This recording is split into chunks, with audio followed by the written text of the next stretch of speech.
Praise the Lord everyone. प्रभु यीशु मसीह के नाम में मैं सभी को जय मसीह की बोलता हूँ और मुझे उम्मीद होगी आप सभी परमेश्वर में आनंदित होंगे और प्रभु आपके जीवन के अंदर अद्भुत काम कर रहा होगा। और मैं बताना चाहता हूँ कि हम सभी जो प्रभु के पीछे हम अपना जीवन दे चुके हैं और प्रभु की आज्ञाओं को जो हम मानते हैं, तो हमें परमेश्वर की व्यवस्था को मानने के लिए परमेश्वर ने बताया और हमें बताया कि हम अपनी इच्छा पर ना चलकर परमेश्वर की इच्छा को पूरा करें। तो आज जो मेरा टॉपिक है वो उन लोगों के लिए खास कर है जो परमेश्वर के अंदर बरसों से मसीह में हैं, लेकिन उन्होंने अभी तक अपनी लाइफ को रिपेंट नहीं करा, चेंज नहीं किया, अपनी लाइफ को बदला नहीं है। क्योंकि बहुत से ऐसे मसीह लोग हैं जो अपने प्रभु के पीछे जैसे प्रभु ने हमें बुलाया वैसे चल नहीं रहे। और ये मेरा संदेश उन सभी मसीह भाई और बहनों के लिए जो परमेश्वर के अंदर अभी तक प्रभु के पीछे पवित्रताई से नहीं चल रहे हैं और अपने एम्बिशंस को जो परमेश्वर ने आपको दिए हैं उसके ऊपर नहीं चल रहे हैं। क्योंकि पवित्र आत्मा उनको लीड करता है जो परमेश्वर की पवित्र इच्छा को जानते हैं और उसके पीछे चलते हैं। तो आप जहाँ कहीं से भी मुझे इस समय देख रहे हैं, प्रभु आपको आशीष देगा। मैं आपके बीच में एक वचन देना चाहता हूँ जो आप मेरे साथ अपनी मत्ती पुस्तक के 8वें अध्याय के अंदर हम पढ़ेंगे। उसके 21 में से हम पढ़ेंगे, 8वें अध्याय के 21वें मत्ती के अंदर। तो वहाँ पर कुछ ऐसा लिखा है कि आप सभी को पढ़ने की ज़रूरत है, ताकि आप में से बहुत लोग हैं जो आज इस वचन को सुनने के बाद रिपेंट हो जाएंगे, चेंज हो जाएंगे। और मेरा विश्वास है कि आपके जो जीवन के कन्फ्यूज़न है या आपके जीवन की जो प्रॉब्लम्स हैं वो सोल्व होंगी जब आप वचन को समझेंगे। तो यहाँ पर इस प्रकार लिखा है 8 के 21 में मत्ती के अंदर कि एक और चेले ने उससे कहा कि हे प्रभु, मुझे पहले जाने दे कि मैं अपने पिता को गाड़ दूं। और यीशु ने उससे कहा कि तू मेरे पीछे हो ले और मुर्दों को अपने मुर्दे गाड़ने दे। एक बार ध्यान से इस वचन को सुनेंगे ताकि आप सभी के मन के अंदर परमेश्वर काम कर सके। यहां हम मत्ती के 8 के 21 में पढ़ रहे हैं, 21 और 22 को। तो वहां ऐसा लिखा है कि एक और चेले ने उससे कहा कि हे प्रभु, मुझे पहले जाने दे कि मैं अपने पिता को गाड़ दूं। और 22 में ऐसा लिखा है कि यीशु ने उससे कहा कि तू मेरे पीछे हो ले, मुर्दों को अपने मुर्दे गाड़ने दे। अब सब बोलेंगे आमीन। मैं बताना चाहता हूं कि आप में से बहुत से ऐसे हैं जो इस वर्ल्ड के जो रीति रिवाज हैं उनको फॉलो कर रहे हैं। एक डेथ जो पॉइंट है वो अच्छा नहीं है घर के अंदर या फैमिली के अंदर। जब कोई मरता है तो उस व्यक्ति को अपने मृत्यु में अपने घर के लोगों के पीछे भी जाना पड़ता है या और चीज़ों के पीछे चलना पड़ता है। लेकिन यहाँ प्रभु यीशु मसीह ने अपने चेलों को ऐसी बात क्यों कही कि तू मेरे पीछे हो ले और मुर्दों को मुर्दे गाड़ने दे। आप में से शायद कईयों ने ये वचन सुना होगा कि जब हम सेवा में आ जाते हैं, जब प्रभु की सेवा करते हैं, तो प्रभु के साथ एक मन हो जाते हैं। यानी कि हम संसारिक नहीं रहते, हम आत्मिक हो जाते हैं। और जब हम स्पिरिचुअल हो जाते हैं तो परमेश्वर की इच्छा के मुताबिक ही हमारे पास चलने का रास्ता होता है। हम आत्मिकता के अंदर इतने बढ़ जाते हैं परमेश्वर के साथ, हमें शरीर और शरीर के नातों और रिश्तों से कोई मतलब नहीं रह जाता। अगर यीशु मसीह अगर अपने चेलों को ये कमांड कर रहा है कि हे चेले तू मेरे पीछे चल और मुर्दों को मुर्दे गाड़ने दे, इसका क्या अर्थ है? उसका पिता भी हो सकता है या उसका ये पिता था जिसको वो गाड़ना चाहता था, यानी कि वो उसका घराना भी उद्धार में नहीं था। ऐसे कंडीशन में यीशु मसीह ने ये बात कही होगी कि तेरे जो परिवार के लोग हैं वो मुझे स्वीकार नहीं कर रहे हैं या परमेश्वर को स्वीकार नहीं करते हैं, इसलिए उनको अपने मुर्दे गाड़ने दे, तू मेरे पीछे हो ले। और बहुत से ऐसे हैं कि आप में से अपने फैमिली के इश्यू को लेकर आप चर्च की बातों से उनको कैलकुलेट करते हैं कि मैं उस काम को करूं या चर्च जाऊं या मैं आराधना करूं या परमेश्वर के पीछे चलूं। तो बहुत से ऐसे हैं जो लोग प्रभु में आते हैं और फिर प्रभु में आकर गिर जाते हैं। बार बार परमेश्वर ने हमें रोका है कि तुम ठोकर का कारण मत बनो।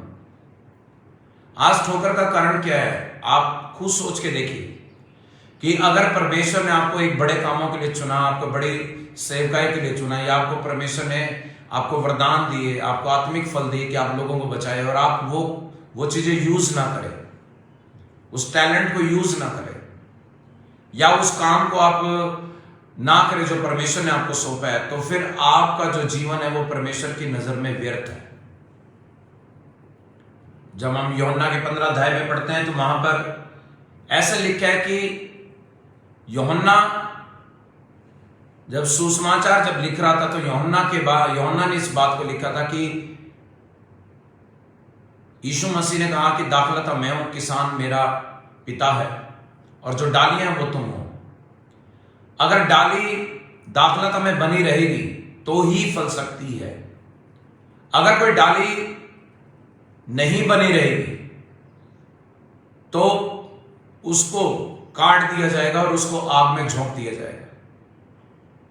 ऐसे ही प्रभु यीशु मसीह ये बताना चाहते थे कि लोगों को कि तुम लोग जो मेरे पीछे आना चाहते हो, तुम्हें अपने अविश्वासी जो अपनी फैमिली के लोग हैं, या अविश्वासी जो तुम्हारी संगति है या तुम्हारे काम है जिससे मुझे कोई फायदा नहीं है, मेरे किंगडम को कोई फायदा नहीं है, उसको तुम्हें मेरे लिए छोड़ना पड़ेगा।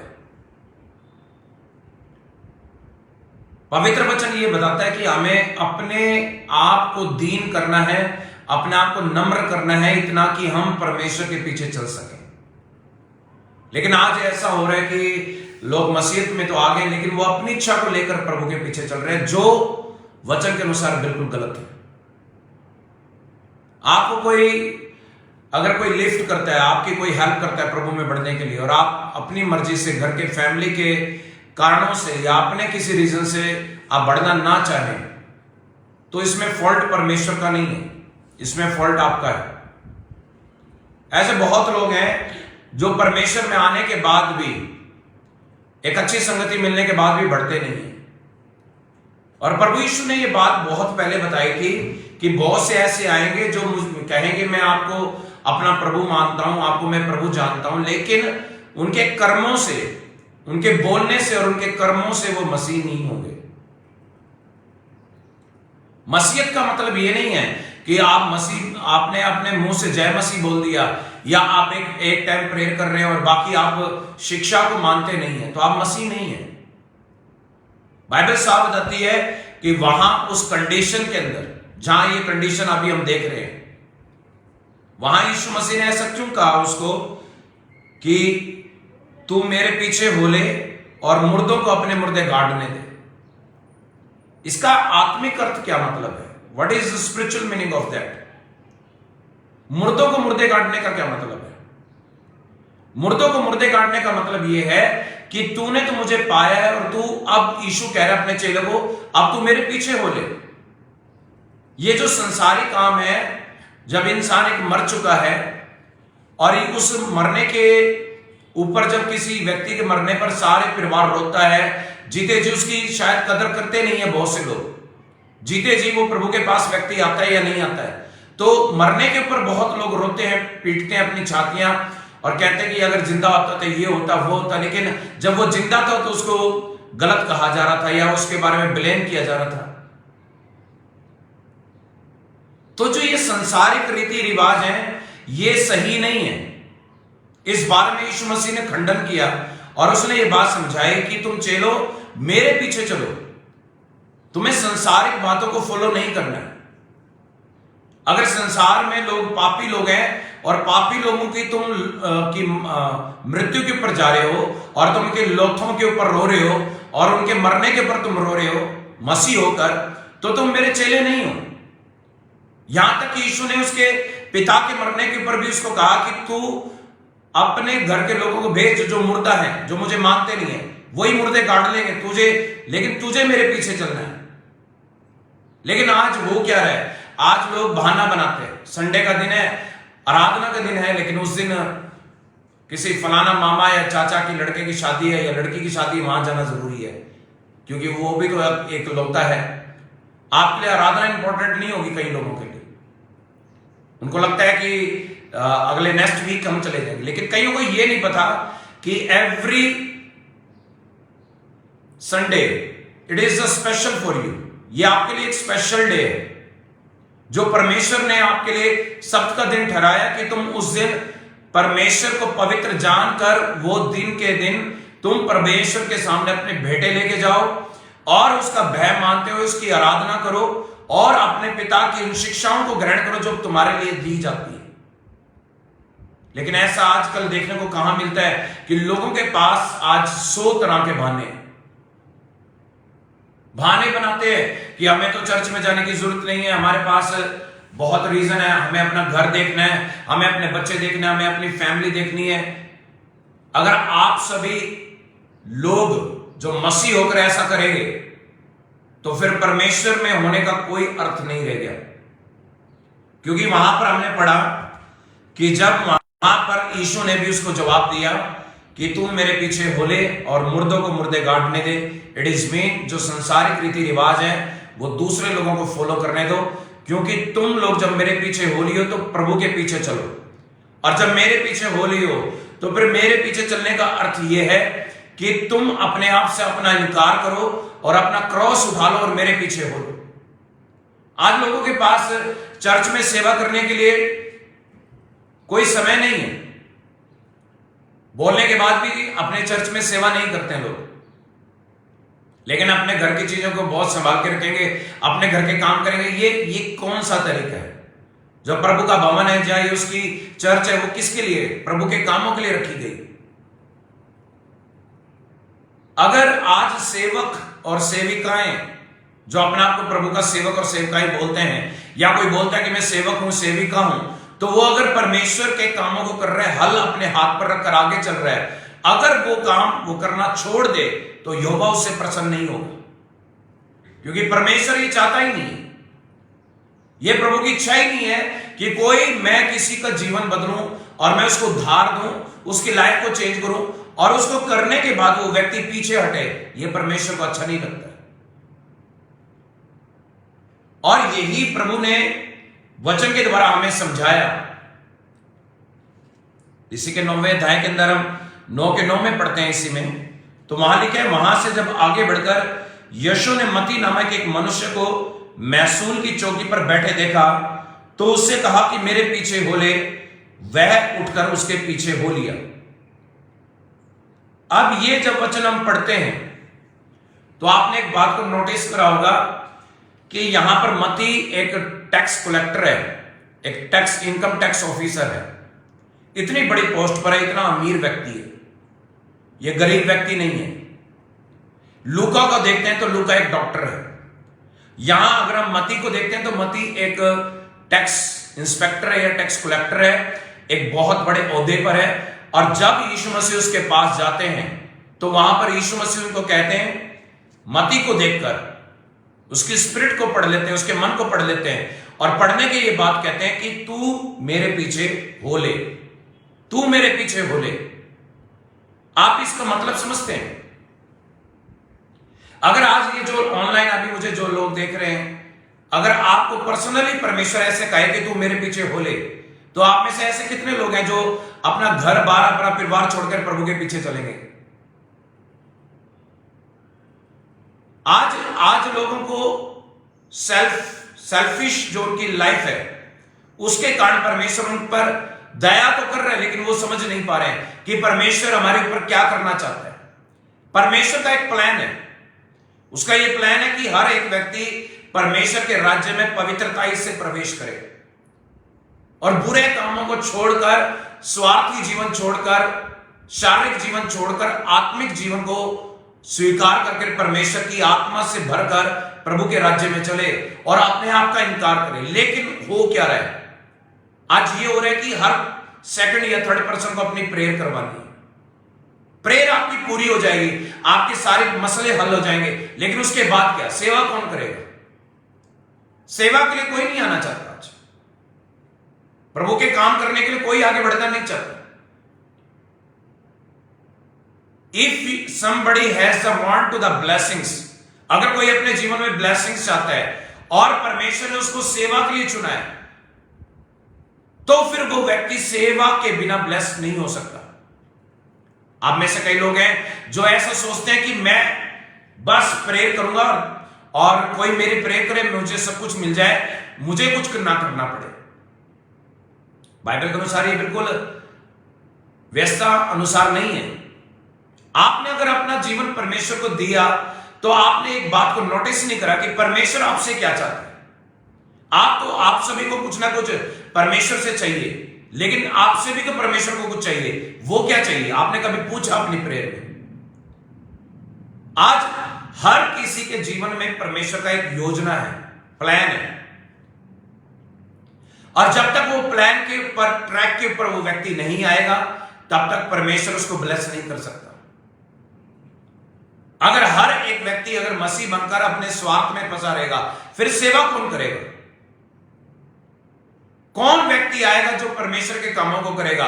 कौन ऐसा आएगा जो परमेश्वर के सुसमाचार को फैलाएगा? कौन ऐसा व्यक्ति आएगा जो लोगों को बचाएगा? और प्रभु का आना, हम कहते हैं इतनी जल्दी होगा, लेकिन जल्दी कैसे हो पाएगा जब उसका काम नहीं होगा? क्या आप में से ऐसे कोई लोग हैं जो सबको सुसमाचार दे रहे हैं या बांट रहे हैं? ये पास्टर का काम नहीं है, ये किसी प्रोफेट या अपोस्टल का काम नहीं है कि वो अपने लोगों को और सारे लोगों को बताता हुआ घूमे कि तुम प्रभु को स्वीकार करो। आज हर एक मसीह की अपनी रिस्पॉन्सिबिलिटी है कि अगर मेरे लाइफ से अगर 100 लोग, 150 लोग या 500 लोग जुड़े, मैं उनको सुसमाचार दूं यीशु मसीह का, और मैं बताऊं कि जैसे मैं बचाऊं तो आप भी बचे। लेकिन हो क्या रहा है? आज प्रोसिक्यूशन हो रहा है, लोगों को सताया जा रहा है यीशु मसीह के नाम से, या आपको इंसल्ट किया जाता है कि आप क्यों प्रचार करते हैं। तो वो जो बिलीवर्स हैं वो कहते हैं हम ये काम नहीं करेंगे, आप ही कीजिए, आप ही प्रभु के दास हैं या आप दासी हैं तो आप काम करें। क्योंकि लोग आज प्रभु के कारण सताना भी पसंद नहीं करते, अपना दुख लेना पसंद नहीं करते। और यीशु ने साफ कहा था कि अगर तुम सब लोगों के आगे इनकार करोगे मेरा, तो मैं भी स्वर्गदूतों के आगे तुम्हारा इनकार करूंगा। आज अगर आप कहीं से भी मुझे देख रहे हैं, क्या अगर मैं आपसे अभी बात कर रहा हूं तो मुझे एक क्वेश्चन का जवाब आप सभी से चाहिए। क्या आज तक आपने अपने पूरी फैमिली में, पूरे परिवार के अंदर, पूरे अपने फ्रेंड सर्कल में, सोसाइटी के अंदर आपने यीशु का प्रचार किया? अगर नहीं किया तो मैं आपको बताना चाहता हूं कि परमेश्वर आपसे हिसाब लेगा कि जब तू मेरे सुसमाचार को सुन रहा था, जब तेरी मैं प्रार्थना सुन रहा था, तेरे काम कर रहा था, तूने कितनों को सुसमाचार दिया, तूने कितने के लोगों के जीवनों के ऊपर जाकर मेरे बारे में बताया, तो उस दिन आपका सर नीचे हो जाएगा, आपको रोना पड़ेगा। क्यों? क्योंकि आपने सच्चाई को जानने के बाद लोगों को सच्चाई के बारे में नहीं बताया। और परमेश्वर आज यही चाहता है कि परमेश्वर डेयरिंग लोगों को, यानी जो डरते नहीं है, उनको खड़ा करना चाहता है। लेकिन जो डरपोक है, जो परमेश्वर का काम करना नहीं चाहते, उनके साथ परमेश्वर कोई भी कॉम्प्रोमाइज नहीं करना चाहता, उनको अपना बेटा बेटी नहीं कहना चाहता। और हो क्या रहा है? आज मसीहत के अंदर आ तो गए लोग, लेकिन काम नहीं कर रहे प्रभु का। सब अपना कंफर्ट देख रहे हैं, सबके पास 100 तरह की प्रॉब्लम है, सब कहते हैं मेरी ये प्रॉब्लम है, मेरी वो प्रॉब्लम है। अगर प्रॉब्लम को देखते तो कोई भी सेवा नहीं करना चाहता। पतरस को देखते तो उसकी सास बीमार थी, वो गरीबी में था, उसके घर में खाने को अन्न नहीं थे। यीशु को जब उसने देखा तो उसने सब कुछ छोड़ दिया। और यहां पर अभी हमने मत्ती के बारे में पढ़ा, मत्ती के 9 में लिखा है कि जब वो बैठा हुआ था तो उसके पास जब यीशु आया तो तुरंत उसके कहते ही वो उसके पीछे हो लिया। आज अगर प्रभु आपको कहे कि मेरे पीछे हो ले, तो कितने लोग उसके पीछे हो लेंगे? कोई कहेगा मुझे अपने घर के अंदर काम है, कोई कहेगा मेरी वाइफ है, मैं कैसे छोड़ दूं उसको, कोई कहेगा कि मेरे बच्चे हैं, मैं कैसे छोड़ दूं। आज कोई सेवा में नहीं आना चाहता। आज कोई अपने रिश्तेदारों में, फैमिली के अंदर लोगों के प्रभु के बारे में बताना ही नहीं चाहता। उनको लगता है ये सब टाइम ऑफ वेस्ट है। अगर ये टाइम ऑफ वेस्ट है तो मैं आपसे एक सवाल पूछता हूं कि आप अपना टाइम वेस्ट मसीह में क्यों खराब कर रहे हैं? आपको तो मूर्ति पूजा में होना चाहिए था। अगर कईयों को लगता है कि ये टाइम वेस्ट है, तो फिर आप मसीह में भी टाइम वेस्ट कर रहे हैं। आपको वहीं पे होना चाहिए था जहां पर आप पहले थे। और सच्चाई यही है, और यही सच्चाई है, और यही कड़वी भी है कि आज जो फेक क्रिश्चियन की जो संख्या वो सबसे ज्यादा है। रिपेंट करने के लिए प्रभु बोल रहा है, रिपेंट रिपेंट रिपेंट, लेकिन लोग रिपेंट नहीं हो रहे। और यही मैं बताना चाहता हूं कि आप अपना जीवन अपने हाथों से, अपने कर्मों से आप बचा सकते हैं, लेकिन अगर नहीं बचाना चाहते उसके लिए आपको कुछ भी करने की जरूरत नहीं है। फिर आप जो जैसे थे वो वैसे ही रहेंगे। एक वचन और हम पढ़ते हैं ताकि आप सभी को परमेश्वर इस वचन के द्वारा बात करे। लूका के 19 अध्याय में हम आते हैं, तो वहां के कुछ वचन मैं आपके सामने रखूंगा ताकि आपको परमेश्वर बता सके कि हमारा एम्बिशन क्या है और हमें क्या करने के लिए प्रभु ने बुलाया। कितने लोग हैं यहां पर जो इस समय समझ पा रहे हैं कि हमें क्या करना है? देखिए, लूका के 19 अध्याय के 1 में से हम पढ़ रहे हैं। आप अपनी बाइबल को खोल लीजिए, वहां पे पढ़ना। वह यरीहो में प्रवेश करके जा रहा था, तो वहां जक्कई नामक एक मनुष्य था जो चुंगी लेने वालों का सरदार था। चुंगी लेने वालों का सरदार था। मैं आपसे अभी बात कर रहा हूं, तो आप सब में से जो भी इसमें इस सरमन को वॉच कर रहे हैं, इसको बड़े ध्यान से सुनना। जक्कई चुंगी लेने वालों का सरदार था। मत्ती चुंगी लेने वाला था, टैक्स कलेक्टर था। लेकिन यहां पर जो जक्कई है वो मत्ती से भी ऊंची पोस्ट पे है, यानी चुंगी वालों का सरदार है, यानी हेड है, और एक अच्छी पोस्ट पे है। और यहां लिखा है कि जब वो यरीहो में प्रवेश कर रहा था, तो वहां जक्कई नामक एक मनुष्य था जो चुंगी लेने वालों का सरदार था और धनी था। नोटिस, धनी था, पैसे वाला था। और लिखा है कि वह यीशु को देखना चाहता था कि वह कौन सा है, परंतु भीड़ के कारण वह आगे देख ना सकता था क्योंकि वह नाटा था। वो हाइट में छोटा था जक्कई, और वो ये बात जानता कि जहां यीशु जाता है तो उसके साथ एक बड़ी भीड़ भी चलती है। और बड़ी भीड़ को देखते हुए कभी भी जक्कई यीशु मसीह को देख नहीं पाता, तो उसने एक डिसीजन लिया। वो 4 में लिखा है कि जब उसको देखने के लिए वे आगे दौड़कर एक गुल्लर के पेड़ पर चढ़ गया, क्योंकि यीशु उसी मार्ग में जाने वाला था। जब यीशु उस जगह पर पहुंचा तो ऊपर की दृष्टि करके उसको कहा, हे जक्कई, झट से उतरा, क्योंकि आज मुझे तेरे घर में जाना अवश्य है। वह तुरंत उतर आया और आनंद से उसे अपने घर ले गया। अब सब बोलेंगे आमीन। जक्कई बहुत अमीर था, धनी था, पैसे की कोई कमी नहीं थी, लेकिन फिर भी वो यीशु को देखना चाहता था। यीशु के बारे में सुना था कि एक ऐसा जन है जो लोगों को चंगाई देता है, बीमारियों को ठीक करता है, लंगड़ों को चलाता है, मुर्दों को जिंदा करता है। मैं उसको देखना चाहता हूं। और मैंने सुना है कि वो अपने आप को परमेश्वर का पुत्र कहता है। मैं उससे मिलकर मैं उसके ऊपर विश्वास करना चाहता हूं। ये जक्कई के थॉट्स थे। और जक्कई जब उसके पास जाना चाह रहा था यरीहो में, तो यरीहो के अंदर इतनी बड़ी भीड़ थी कि वो उससे मिल नहीं पाता था, क्योंकि वो कद में छोटा था। और बाइबल ऐसा बताती है कि वो कद में छोटे होने के कारण उसने अपना प्लान बदला नहीं था। अगर वो छोटा होता और एक बड़ी भीड़ है तो वो कभी उसको देख नहीं पाता। और उस हालात के अंदर भी उसने एक डिसीजन लिया कि आज मैं कुछ ऐसा करूंगा कि मैं यीशु को देखूंगा और यीशु के ऊपर मैं विश्वास करूंगा। और उसके ऐसे डिसीजन लेने के लिए उसने कुछ नहीं किया, एक रिस्क लिया। एक रिस्क, इतना हाई रिस्क लिया जो ऑर्डिनरी वे से तो बहुत छोटा लगता है, लेकिन है बहुत बड़ा रिस्क। वो एक गुल्लर के पेड़ पे चढ़ गया। और आप सोच के देखिए कि एक नाटा व्यक्ति अगर पेड़ के ऊपर चढ़ेगा तो उसकी स्ट्रेंथ कितनी लगेगी। उसको गिरने का भी डर रह सकता है, फ्रैक्चर होने का डर रह सकता है। और उसको यह भी डर हो सकता था पब्लिकली कि वो इतना अमीर है, लोग उसके बारे में क्या कहेंगे कि वो एक पेड़ पे चढ़ गया। उसने अपनी परवाह नहीं करी। उसने इस बात की परवाह नहीं करी कि लोग मेरे बारे में क्या सोचेंगे, क्योंकि जबकि वो अमीर है। और वहां पर देखिए क्या लिखा है कि वहां जब वो पेड़ पे चढ़ा तो उसी समय यीशु वहीं से गुजर रहा था। मार्ग में से तो उसकी नजर उसके ऊपर पड़ गई और तुरंत वहां यीशु मसीह बोला कि हे जक्कई, नीचे उतरा झट से, आज तेरे घर में जाना मेरा जरूरी है। आप मुझसे मैं एक सवाल पूछता हूं, क्या यीशु मसीह जक्कई को जानते थे? नहीं जानते थे। वो परमेश्वर का पुत्र था, इसलिए उसने उसे दूर से देखकर उसके जीवन को पढ़ लिया था, उसके मन को रीड आउट कर लिया था और उसका नाम भी जानता था यीशु मसीह। इसलिए बोलता है हे जक्कई, झट से उतरा और मेरे पीछे हो ले, मैं आज तेरे घर में जाऊंगा।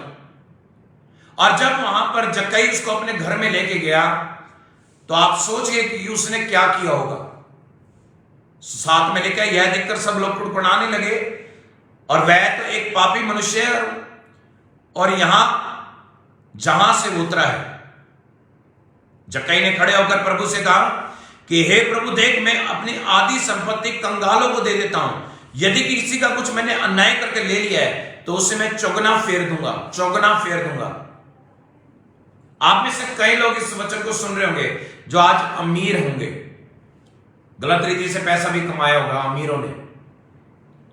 चुंगी लेने वाले जो होते थे वो उस समय में अपने मनमाही से अपना टैक्स लगाते थे और लोगों से जबरन पैसा वसूल करते थे।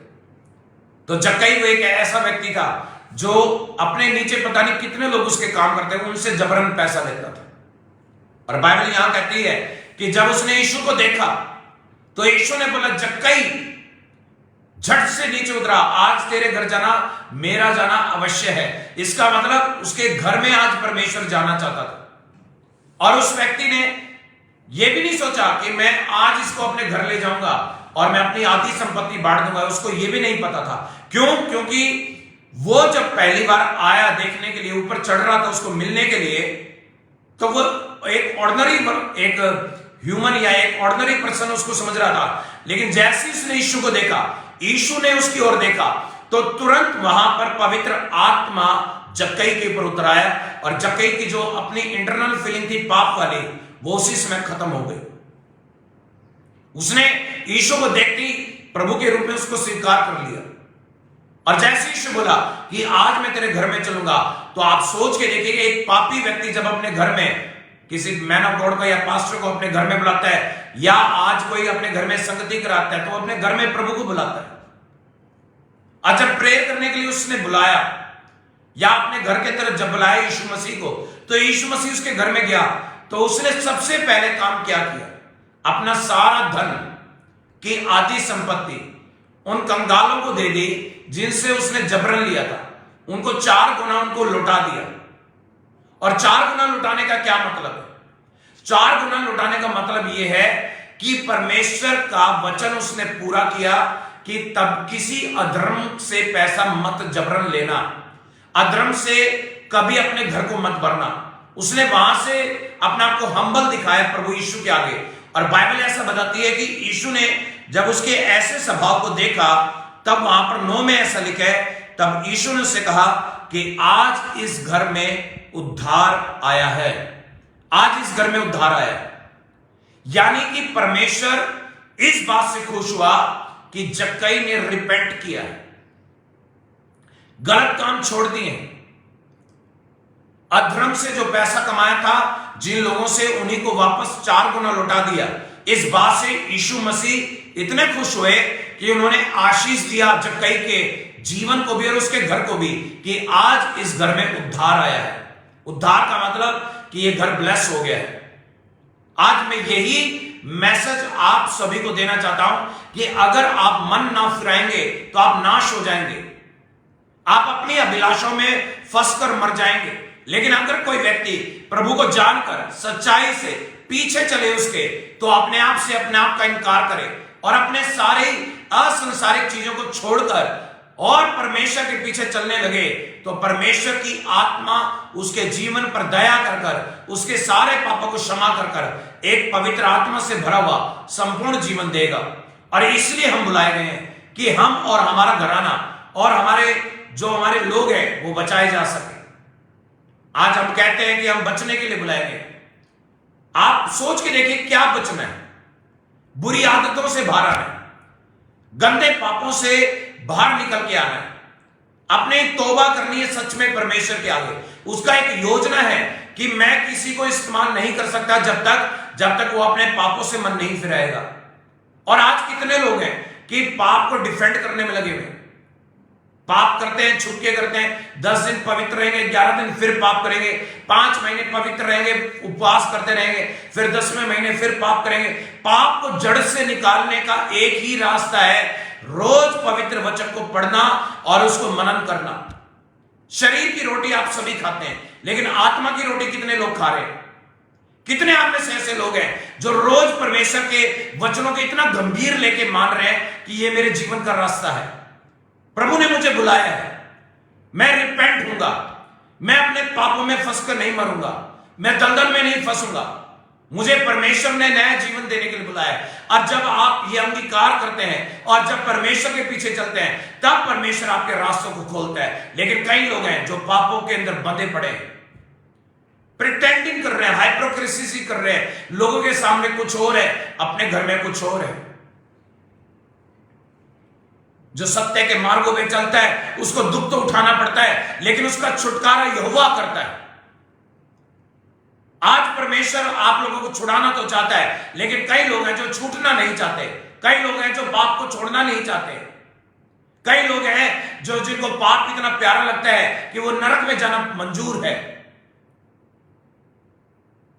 मैं कितने समय से ऑनलाइन ये sermon देता आ रहा हूं और कई लोगों को समझा चुका हूं कि परमेश्वर के राज्य के अंदर धोखेबाजी नहीं चलती है।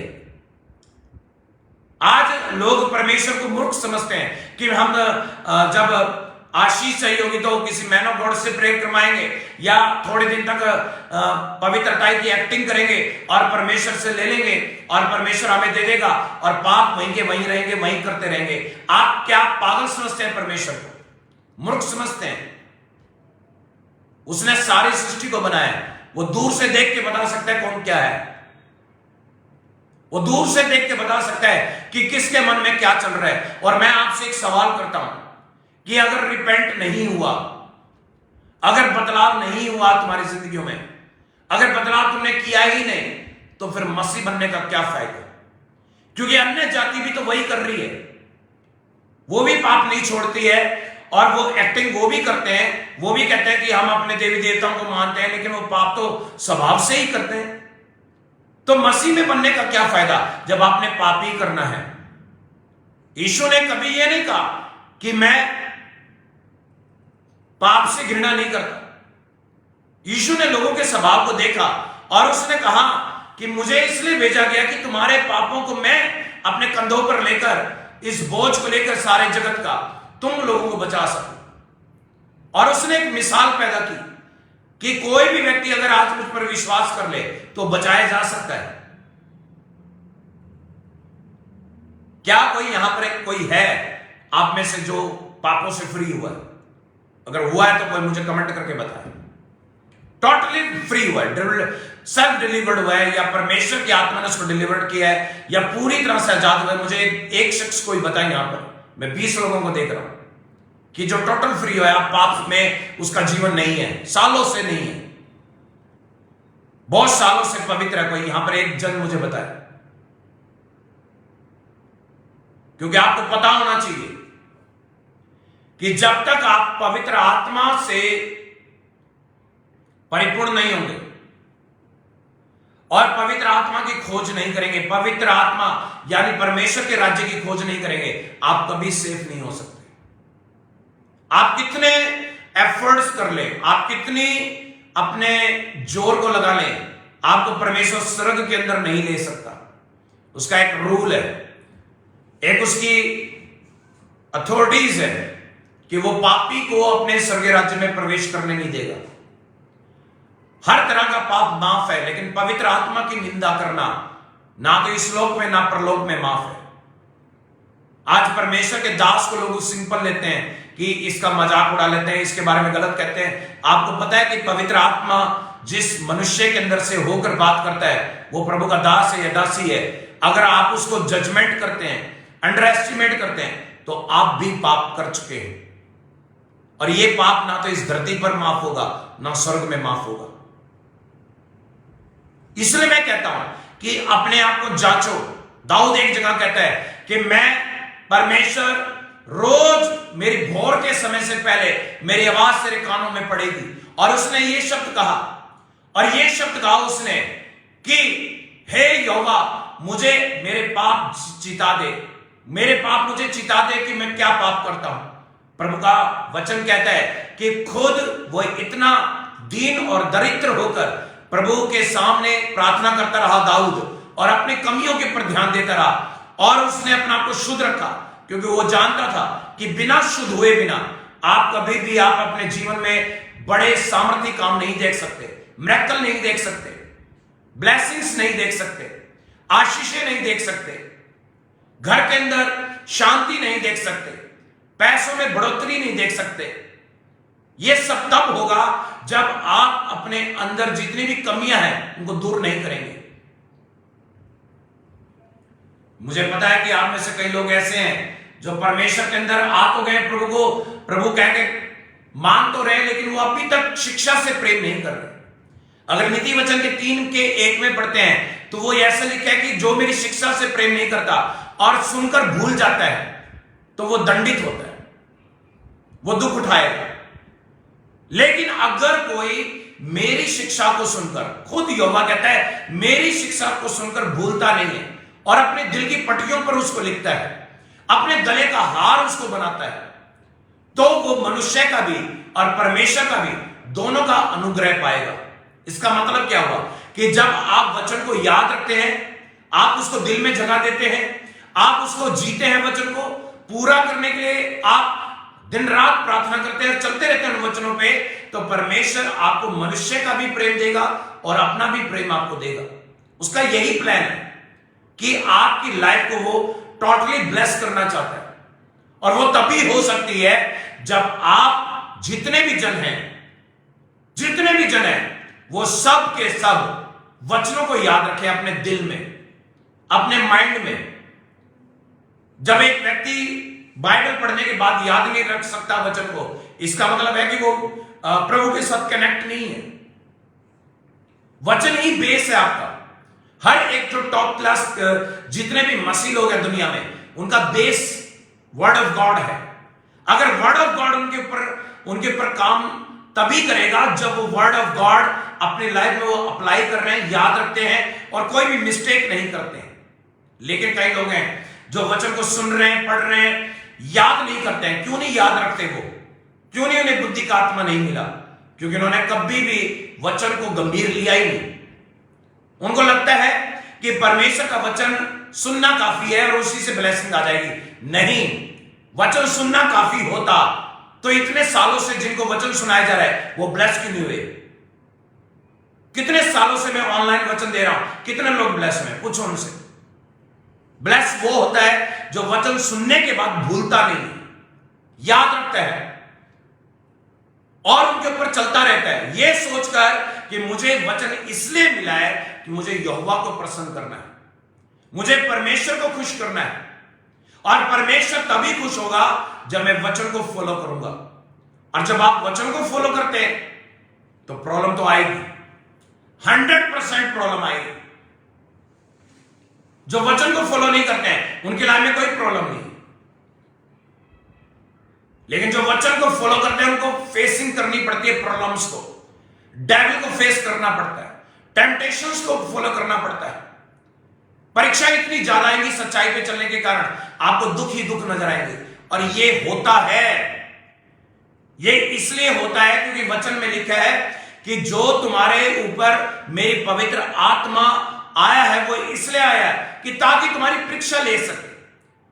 तुम्हारी परीक्षा इसलिए होती है कि तुम्हारे शरीर को परमेश्वर आत्मिक बनाना चाहता है, तुम्हें नम्र करना चाहता है, दीन करना चाहता है, तुम्हारी गंदे विचार, तुम्हारी गंदी संगति खत्म करना चाहता है। और इसलिए वो तुम्हें एक अग्नि रूपी परीक्षा में से होकर गुजारता है। और जब वो परीक्षा चलती है तो हर एक मसीह याद रखे, उन परीक्षाओं के अंदर जो व्यक्ति बार बार गिरता रहेगा वो सारी उम्र उसी परीक्षा में फंसा रहेगा। लेकिन अगर कोई बुद्धिमान है, वचन को थामे रहता है, सही चलता रहता है, पीछे चलता रहता है यहोवा के और उसके वचनों को फॉलो करता रहता है और वो गिरता नहीं है, एक समय आएगा कि उसकी परीक्षाएं बंद हो जाएंगी और जितना परमेश्वर उसको दे रहा है उससे कहीं ज्यादा प्रभु उसको देने लगेगा, क्योंकि इसका वो कमिटमेंट है। ये परमेश्वर की प्रतिज्ञा है कि मैं अपने चुने को, अपने बेटे बेटियों को सबसे उत्तम पदार्थ खिलाऊं, सबसे उत्तम आशीष दूं, और उसका यह डिसीजन गलत नहीं है। जितने भी लोग आज मसीह बन रहे हैं उनको रिपेंटेंस की जरूरत है, उनको अपने हृदय परिवर्तन की जरूरत है। और जब तक आप हृदय परिवर्तन नहीं करेंगे, मन का बदलाव नहीं होगा, विचारों का बदलाव नहीं होगा, लाइफ कभी बदलने वाली नहीं है। आप सारी उम्र मसीह रहेंगे, आपको कुछ नहीं मिलेगा। ये मैं लिख के दे सकता हूं बात को, मैं लिख के दे सकता हूं इसको स्टैम्प पेपर पर, और सिग्नेचर मैं करता हूं कि अगर आप बदलेंगे नहीं अपने आप को, कभी ब्लेसिंग्स नहीं आएगी। वहीं बैठे रहेंगे, 20 साल तक आप मसीह बने रहेंगे, प्रार्थना करते रहेंगे ऑर्डिनरी वे से, और झूठ तुम्हारे मन में होगा, गलत विचार तुम्हारे अंदर, कभी ब्लेसिंग्स नहीं आएगी। प्रभु ने इसलिए हमें चुना कि हम बचे और लोगों को बचाए, इसलिए नहीं चुना कि हम कोई भी उसको स्वीकार करे और गंदे काम कर प्रभु के नाम को खराब करे। प्रभु ने इसलिए नहीं चुना, प्रभु ने इसलिए चुना कि आज कोई जो सुने वचन को, वो अपने मन को कठोर ना करे, सुनकर नरम करे, खुद ही प्रार्थना करे कि हे यहोवा, मैं अपने आप को तेरे आगे मैं समर्पित करता हूं, मैं अपने सारे पापों को मानता हूं, और आज से मैं तौबा करता हूं कि ये काम जो मैं कर रहा था पहले, अब मैं कभी नहीं करूंगा। और सच्चे मन से फिर कर आए, मन फिराव करके परमेश्वर के पीछे आए, तो परमेश्वर उसको अपने जीवन की पुस्तक में उसका नाम लिखेगा और जीवन के पेड़ से उसको फल देगा, और जीवन के पेड़ पर ही उसका जीवन होगा। यहोवा ने इसलिए बुलाया कि आपके सर के ऊपर जीवन का मुकुट पहनाए, और उसका प्लान ही यही है कि वो किसी को भी नरक में जाना नहीं देना चाहता। उसकी विल है कि जो मैंने मनुष्य बनाया वो मेरी बेस्ट संरचना है, मैं उसको नरक में जाने नहीं दूंगा। लेकिन आज लोग नरक में जाना खुद ही पसंद कर रहे हैं, उनको लगता ही नहीं कि परमेश्वर मेरे जीवन में है। और आज मैं आपको ये बात समझा रहा हूं कि आप में से जितने भी जन मुझे देख रहे हैं या सुन रहे हैं, उनको याद रखना है इस बात को कि अगर आपने कोई भी मिस्टेक करी है या कोई भी गलती करी है, उसको सिर्फ आप सुधार सकते हैं। आपकी प्रेयर, आपकी फास्टिंग, आपका वचन पढ़ना आपको चेंज कर सकता है। कोई दुनिया की ताकत नहीं है जो आपके जीवन को बदल सके, वो जीवन सिर्फ आप बदल सकते हैं। अपना मैसेज देना, राइट मैसेज देना और राइट मैसेज के साथ आगे चलना, ये हर किसी के जीवन से नहीं होता है। लेकिन आज जब मैं आत्मा में जब आज आया, प्रार्थना कर रहा था, तो परमेश्वर के क्रोध को मैंने देखा।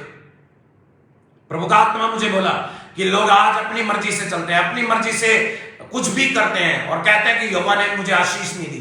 यहोवा आशीष कैसे देता है? वचन ये कहता है कि जब कोई धरती के पर सच में मन परिवर्तन करता है और अपने द्वारा परमेश्वर के वचन सुनने के बाद अपने द्वारा औरों का भी जीवन बदलता है, यहोवा उससे प्रसन्न होता है। हर किसी को परमेश्वर आशीष नहीं देता है। आप आशीषों के लिए बुलाए जरूर गए, लेकिन आशीष उन्हीं को मिलेगा जो यहोवा को प्रसन्न करने पाएगा। और आज ये मैसेज देते मुझे अपने आप के अंदर मुझे एक बोझ हल्का लग रहा है, क्योंकि मुझे ऐसा लग रहा है कि कई लोग आज इस मैसेज को समझ पा रहे हैं। आप में से कई लोग हैं जो खोए हुए हैं, वो उस भेड़ की तरह खो गई है। कुछ बहनें जो गलत रास्ते पे चल रही है। पाप का जब तक अंत नहीं हो सकता जब तक आप पवित्र संगति में नहीं आएंगे। पवित्र संगति कलीसिया है, चर्च है। पवित्र संगति परमेश्वर का आत्मा है। जब तक आप पवित्र आत्मा की संगति में नहीं आएंगे, आपकी लाइफ चेंज नहीं हो सकती। आप कितना रोते रहे, रोज आपकी लाइफ में प्रॉब्लम रहेगी, रोज आप बीमार हैं, रोज आपके घर में लड़ाई है, रोज आपको शैतान से लड़ना पड़ रहा है। क्यों? क्योंकि अभी तक आपने रिपेंटेंस नहीं की है। रिपेंटेंस कौन करेगा? रिपेंटेंस वो लोग करते हैं जिन्होंने अपनी लाइफ से समझ लिया है कि जो ये जीवन है ये हमारा नहीं है, ये परमेश्वर का गॉड गिफ्टेड है। ये लाइफ उसी ने दी है। ये लाइफ अपने परमेश्वर के हाथ में देनी है, और उसको देने के लिए क्या करना है? सरेंडर करना है। कोई भी ऐसा काम नहीं करना जिसके कारण परमेश्वर की दी गई व्यवस्था के द्वारा आपको लज्जित होना पड़े। आपको हर वो काम करना है व्यवस्था का वचन के अनुसार पूरा करना है जो प्रभु ने आपके लिए ठहराया है। इसलिए कहते हैं कि नया जन्म पाना बहुत जरूरी है। आपका नया जन्म होना बहुत जरूरी है। कई लोग नया जन्म नहीं पाए, मसीह बन गए, बैप्टिज्म ले लिए पानी का, फिर भी पाप कर रहे। बुरे कामों से कब बाहर आएंगे? क्या यीशु जब आएगा तो उस 10 कुमारियों के समान जिन 5 मूर्ख थी, जिनके पास अपना तेल नहीं था और मांगने के लिए घूम रही थी, तब वो जो जिनके पास तेल था उन्होंने कहा कि कदापि ये पूरा ना होगा तुम्हारे और मेरे लिए, अब तू जाकर उनसे ले जो बेचने वाला है। और बेचने वाले का समय नहीं था कि वो उनको दे। और उस समय जब वो दूल्हा आया तो जो बुद्धिमान जो कुमारियां थी वो उसी समय दूल्हे के साथ चली गई, और जो मूर्ख जो कुमारियां थी वो रोने लगी और दरवाजा पीटने लगी और बोलने लगी कि हमें भी ले ले। तो वहां अंदर से आवाज आई दूल्हे की कि मैं नहीं जानता तुम कौन हो, कहां के तुम हो। अभी तो आज कह रहे हैं कि हम मसीह हैं, लेकिन जब आपके अंदर पवित्रता ही नहीं होगी, तेल नहीं होगा, अभिषेक नहीं होगा तुम्हारे अंदर, जब परमेश्वर तुम्हारे पास आएगा, दुनिया का न्याय करने आएगा, तो तुम ही यहीं रह जाओगे। बाकी जो पवित्र लोग हैं वो चले जाएंगे। फिर तुम्हें रोना होगा, छाती पीटनी होगी कि हमारा क्या होगा। प्रॉफिट हमेशा अवेयर करते हैं, आने वाली घटना पहले से बताते हैं, इसलिए भविष्यवक्ता नियुक्त किए जाते हैं। भविष्यवक्ता इसलिए नियुक्त किए जाते हैं कि वो पापियों का पाप गिनवा सके। भविष्यवक्ता इसलिए रखे जाते हैं कि वो परमेश्वर की आवाज को लोगों तक पहुंचा सके। और अगर मैं भविष्यवक्ता हूं तो मैं बोल रहा हूं कि अगर आप नहीं बदले, आपका पूरा परिवार और आप नाश हो जाएंगे। बहुत कम समय रह गए, जितनी भलाई हो सकती है करें, अपने द्वारा बहुत से लोगों को बचाएं, खुद भी बचे। धन की चिंता मत करें कि धन मेरे जीवन में रहेगा या ना रहेगा। जो खाने को दिया या पहनने को दिया उसमें आनंदित रहे, और जितना हो सकता है आपके पास देने के लिए वो गरीबों को, खासकर उन लोगों को, कंगालों को दो। जो यहोवा इस बात से प्रसन्न होता है, जब तुम कंगालों को देते हो तो तुम यहोवा को उद्धार देते हो। परमेश्वर के भवनों में तो जहां जरूरत है उसको कंप्लीट करो, क्योंकि वो समय आ रहा है कि परमेश्वर अपने लोगों को खड़ा करना चाहता है, सेवकाई मजबूत करना चाहता है, ताकि लोग परमेश्वर के कामों के द्वारा बहुत परिवार, बहुत सी फैमिलियां बच सके। लेकिन कई लोग हैं ये काम कर ही नहीं रहे, सेल्फिश है। और आज जब मैं ये मैसेज दे रहा हूं तो मुझे इतना भी पता है कि आप में से कई लोग गंभीर नहीं है। वचन कहता है कि मूर्खों को मत डांटो। मूर्ख को डांटने के बाद वो आपका मजाक उड़ाएगा, लेकिन जो बुद्धिमान को हम डांटते हैं तो वो पूरा बुद्धिमान हो जाता है। ऐसे कई लोग हैं यहां पर जो देखते हैं, लेकिन उनको मेरी आवाज समझ में नहीं आएगी। जो आत्मा के अंधे हैं और कान के बहरे हैं, उनको समझ में नहीं आएगी बात जो आज कही गई है। रिपेंट वो होते हैं जिनको अपने आत्मा प्यारी है, नरक में जाना नहीं चाहते हैं, जिन्होंने गलत कामों से तौबा नहीं करी है, वो एक दिन पछताते हैं, ठोकर खाते हैं, और उनके घरों में बीमारियां, शैतान बड़ी प्रॉब्लम लेके आता है। फिर वो कहते हैं कि हां, जब सही समय था हम बदले नहीं। कितने मौके देगा परमेश्वर आपको?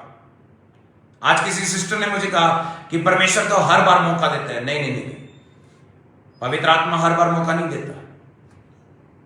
बहुत गलत टीचिंग है लोगों की आजकल। हॉली स्पिरिट आपके मन फिराव का बदलाव हमेशा नहीं देगा, वो आपको देगा मौके, इतने मौके देगा जिसके बाद जब आप बदलते नहीं हैं तो पवित्र आत्मा आपके ऊपर से हट जाएगा। जो आज लोग सोचते हैं कि प्रभु का काम तो माफ करना है, प्रभु तो माफ करेगा ही करेगा। अरे वो माफ जरूर करता है, लेकिन अपनी आत्मा नहीं देता उन लोगों को जो परमेश्वर का मजाक उड़ाते हैं। एक व्यक्ति रोज पाप कर रहा है, रोज तौबा कर रहा है, और रोज पवित्रता के बारे में सोचता है करूंगा, लेकिन करता कुछ नहीं है। अब मुझे एक बात आपसे पूछनी है, क्या पवित्र आत्मा उसके पास रहेगा? नहीं रहेगा। जो व्यक्ति पाप करना स्वभाव से नहीं छोड़ रहा है, तौबा नहीं करी है, दिल से माफी नहीं मांगी, आत्मा से माफी नहीं मांगी है, बदलाव ही नहीं करना चाहता, उसको क्यों परमेश्वर माफ करेगा? जब तक आप अपनी स्पिरिट के साथ कनेक्ट होकर प्रभु से माफी नहीं मांगेंगे, तब तक आपके पाप क्षमा नहीं हो सकते।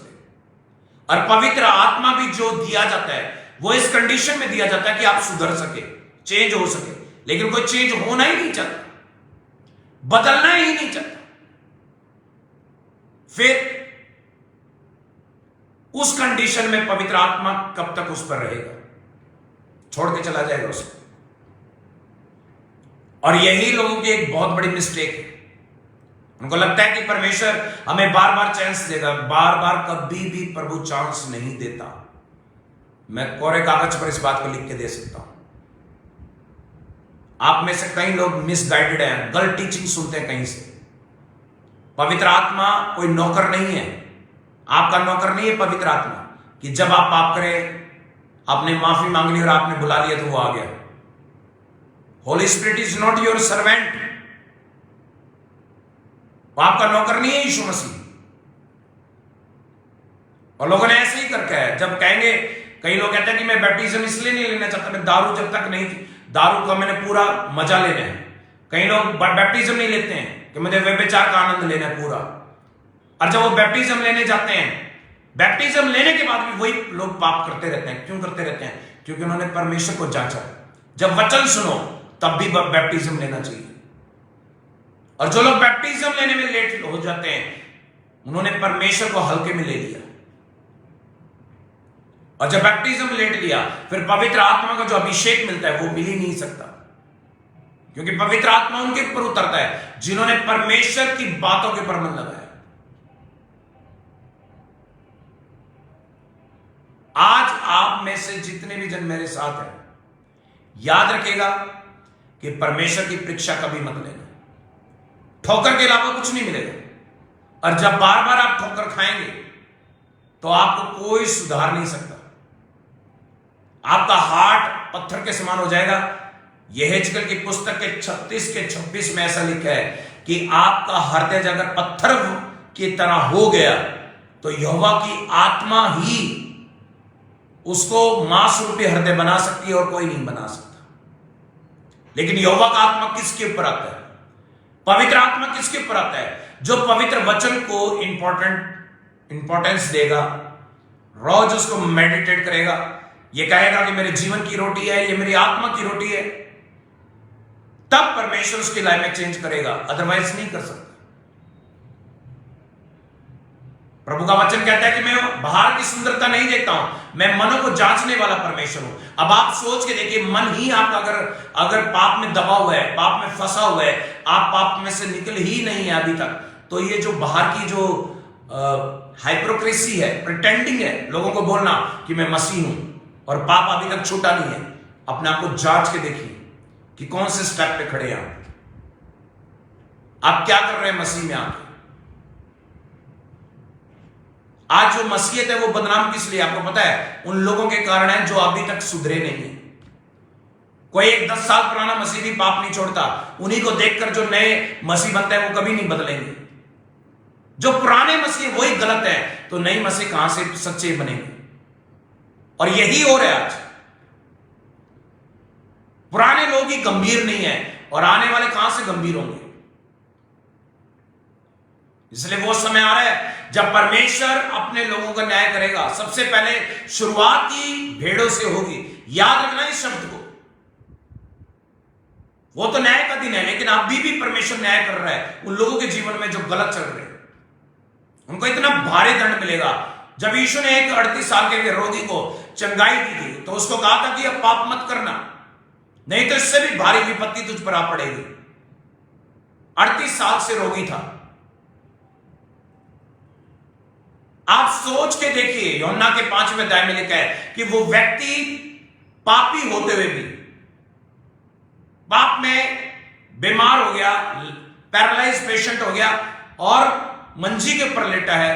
कोई बंदा उसको उठाने वाला नहीं कि वो शियोल कुंड के अंदर कोई उसको, जब वो सरदूत उस कुंड को हिलाते थे, पानी के कुंड को, तो कोई उसको बिठाने वाला नहीं। कोई हीलिंग कैसे उसको मिलेगी?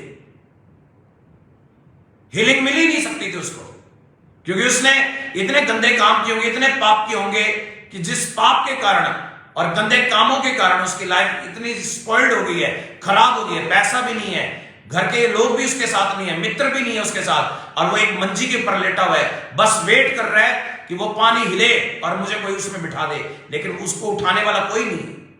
यीशु उसको देख के कहता है, बता मैं तेरे लिए क्या करूं? तो वो कहता है मैं ठीक होना चाहता हूं।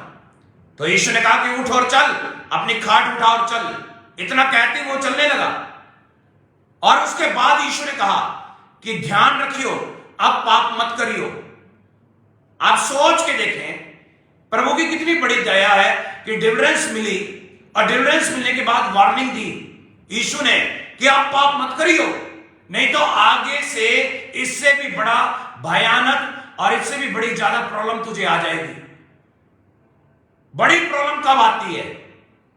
जब कोई व्यक्ति परमेश्वर के अंदर गवाहियां बना लेता है, प्रार्थना उसकी सुन ली जाती है, उसके काम बन जाते हैं, और फिर से वो गंदे काम करने लगता है, फिर से वही व्यभिचार करने लगता है, शराब पीने लगता है, नशे करने लगता है, उल्टे सीधे काम करता है, फिर परमेश्वर उसको दंड देगा ही देगा।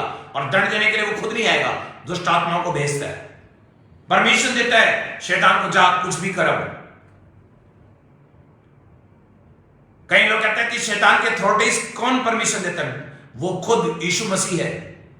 चाहे तो यीशु मसीह आपको दुष्ट आत्माओं से सेकंडों के अंदर बचा सकता है, लेकिन आपके गंदे मन होने के कारण वो उनको परमिशन नहीं देता।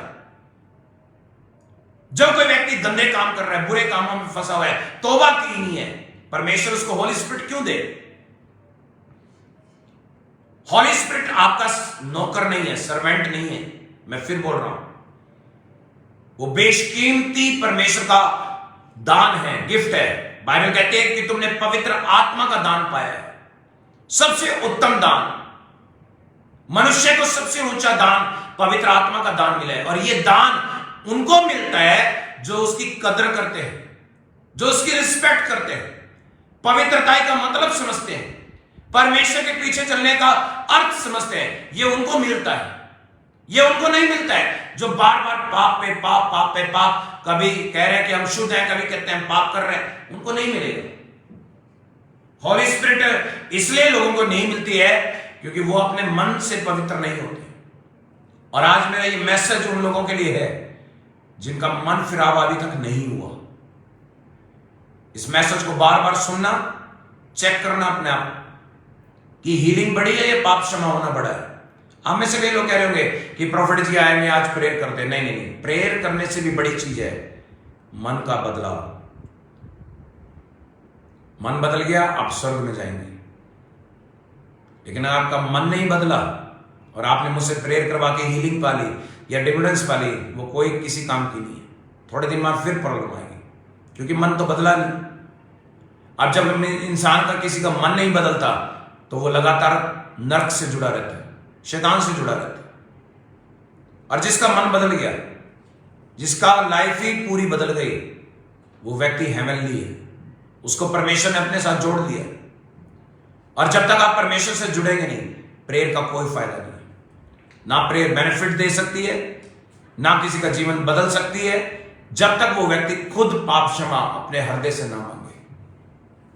और मुझे पता है आप में से कई ऐसे हैं जो ये सर्मन को सुन रहे होंगे तो अपने रियलाइज कर रहे होंगे कि मैं इस गलती में हूं। तो प्रभु आपको आशीष दे आज के वचनों के द्वारा कि अपने लाइफ को रियलिटी में रिपेंट करो और परमेश्वर को धोखा मत दो। अगर धोखा देना है परमेश्वर को, फिर जहां पहले थे वहीं पर ठीक है। परमेश्वर में आने की जरूरत नहीं है, प्रभु में आने की कोई जरूरत नहीं है।